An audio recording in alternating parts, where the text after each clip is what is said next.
Good morning, everybody. I'm Zach Blanchard, and this is Political Brew. Joining me this morning, Democratic political strategist BJ McCollister and former House Republican leader Joe Bruno. Good morning to you both. Good morning, everyone. Thanks for being here. Yeah. First, in a rather unprecedented move, two police unions in the state are pointing the finger at a judge after a deadly standoff in Auburn.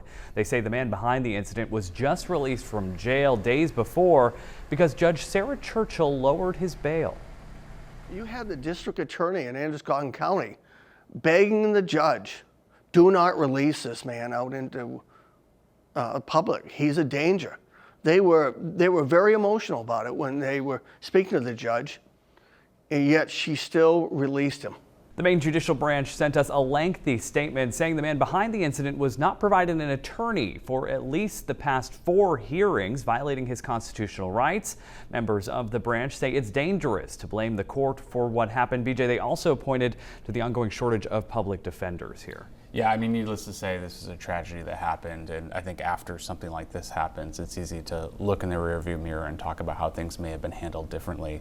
But at the end of the day, you're exactly right. I mean, there's a lack of public defenders. My friend Zach Hayden at the ACLU put it well that they've been advocating for public defenders for this very reason for a very long time, and it's clear that action is needed. Joe, have you ever seen anything like this before, though? The police unions pointing at a judge? Well, I mean, this is a tragedy all the way around. And, the judge has a background as a, defense attorney.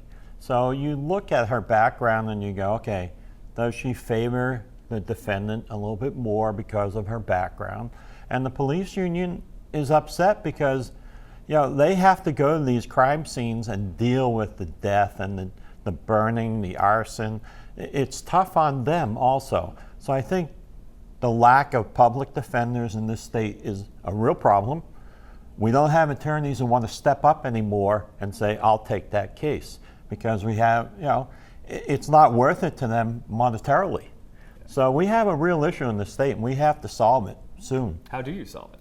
Well, I mean, clearly we need to invest in infrastructure for, public defenders. That seems so simply clear, and whatever action has to be taken by lawmakers to make sure that happens is clearly necessary, and it's necessary to prevent tragedies like this in the future.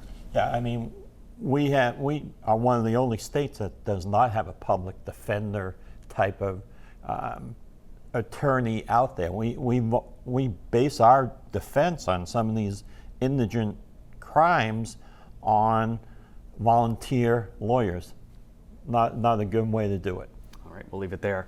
Meantime, in national headlines, Louisiana's Republican Governor Jeff Landry has signed a bill this week that requires the 10 Commandments be displayed in every public classroom. So that means a poster-sized display will be required in all schools from kindergarten through to state-funded universities. Louisiana is the first state to pass a law like this. Joe, opponents are already warning there will be lawsuits here. Yeah, actually, they're not the first state to pass this.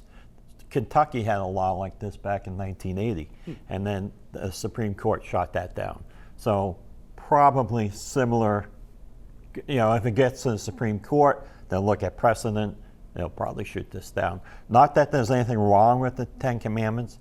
Posting it in a school, not sure that's a proper place to do it. BJ? Yeah, I absolutely agree. Look, we have a foundation of a separation of church and state in our country, and this clearly violates that.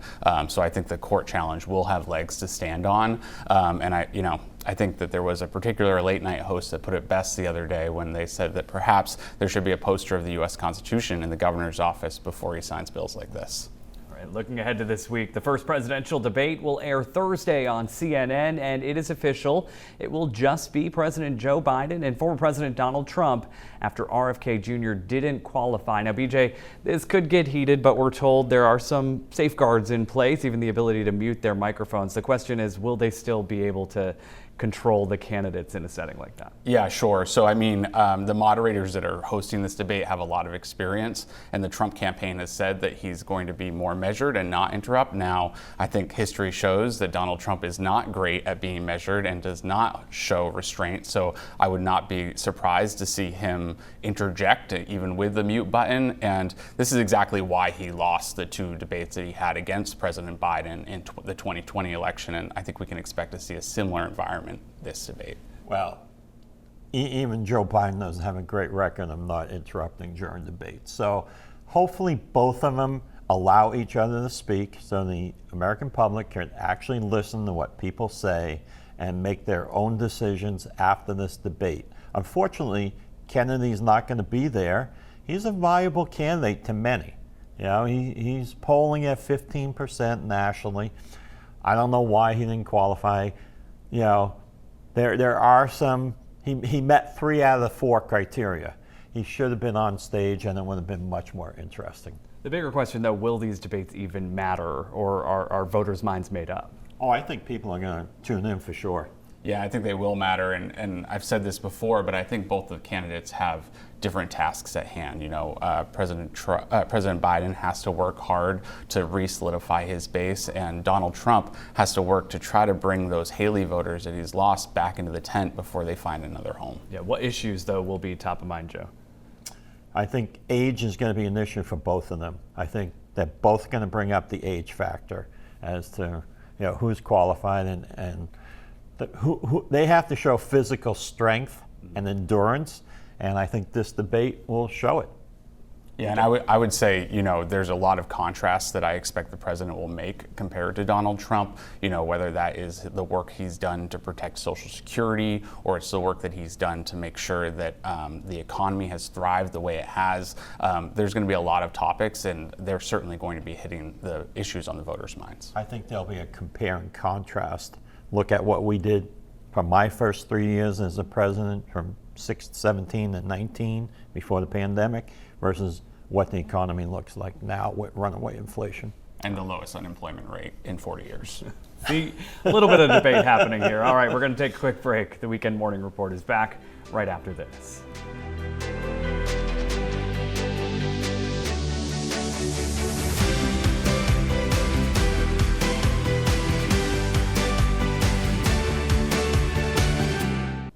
Good morning, everybody. I'm Zach Blanchard, and this is Political Brew. Joining me this morning, Democratic political strategist BJ McCollister and former House Republican leader Joe Bruno. Good morning to you both. Morning. Thanks for being here. Sure. First, Maine Senator Susan Collins making some headlines this week, including for a national interview about dozens of illegal marijuana grows discovered in the state tied to the Chinese government. She spoke to NBC's Jacob Soboroff, saying her concerns are far greater than marijuana, though. Chinese transnational criminal groups seem to be targeting rural areas. What we don't know is it a threat to our national security? Sounds like you're saying this is bigger than marijuana. I think it is bigger than marijuana. It may be an attempt to probe our defenses. Joe, is Senator Collins going too far here? No. No, I think we have a real problem in rural Maine right now with these illegal grow operations. You know, they are Chinese nationalists. We have arrested quite a few of them already, and I think it should be a concern to all Maine people and people nationally. BJ. Yeah, I mean, this has been happening in states around the country. Maine's not the first place it happened. And in that debate, in that interview, I think that one of the things that was most shocking and troubling was watching the people in the communities that have had these illegal grows happen, and hearing the interview with the real estate agents that have sold the properties. I mean, the weight on these communities is clearly strong, and I think the other part of this too is as we get to hotter temperatures and electric grids might have more of a strain. When you have these large grow operations, it really can impact the energy outtake from the state as well. Yeah, they also talked about the impact on the housing market. Right. So, well, I mean, one way they're finding these illegal grows is looking at electric bills, because the electric bills are shooting through the roof. Yep. So.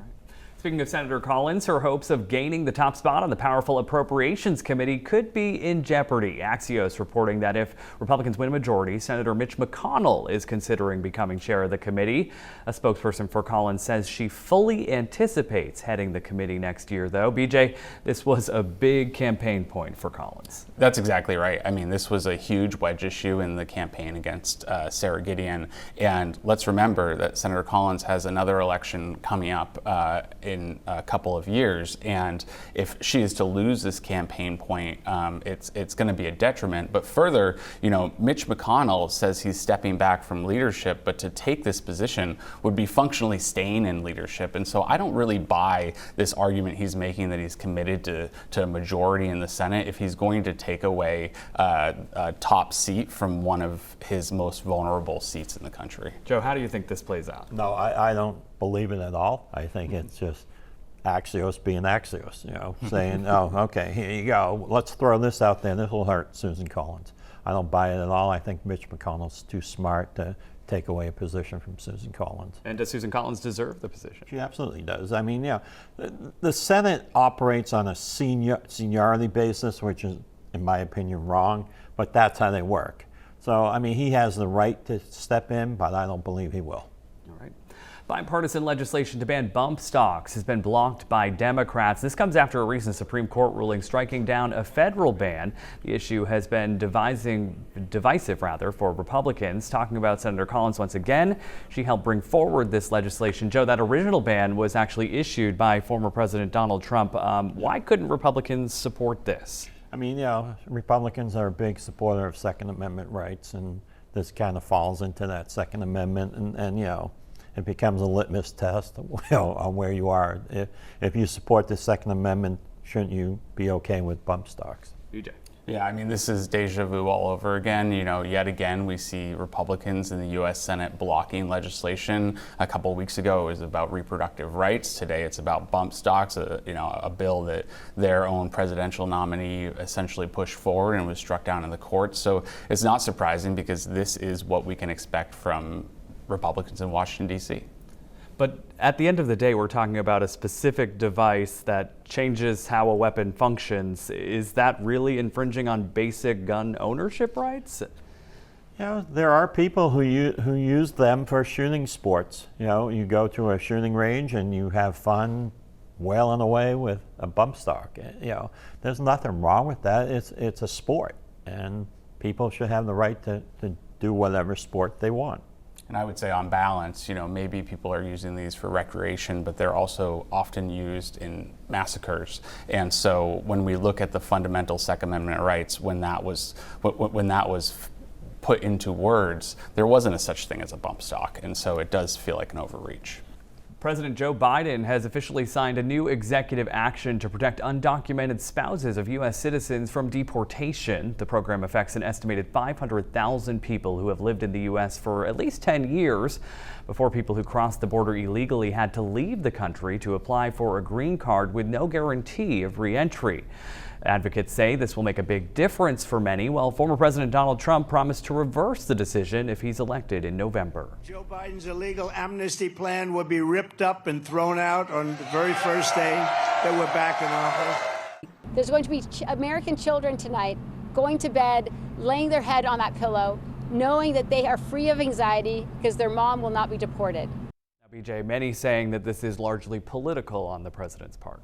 Well, I think that the president has had to take various executive actions like this one because of the fact that congressional Republicans blocked the border bill months ago. And what I will say is, when you look at what's within this action that the president's taken, it also involves creating a pathway for people to be able to get better access to work visas. And so, I mean, for me, when I look at a country that is struggling with workforce needs, when I look at a comprehensive immigration process, this strikes the right chord. Joe?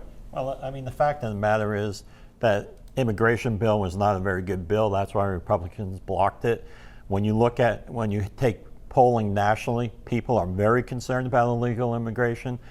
Joe Biden needs to shore up that side of his base. So this is one way of him doing it, is granting amnesty to illegals. That's not what Americans want.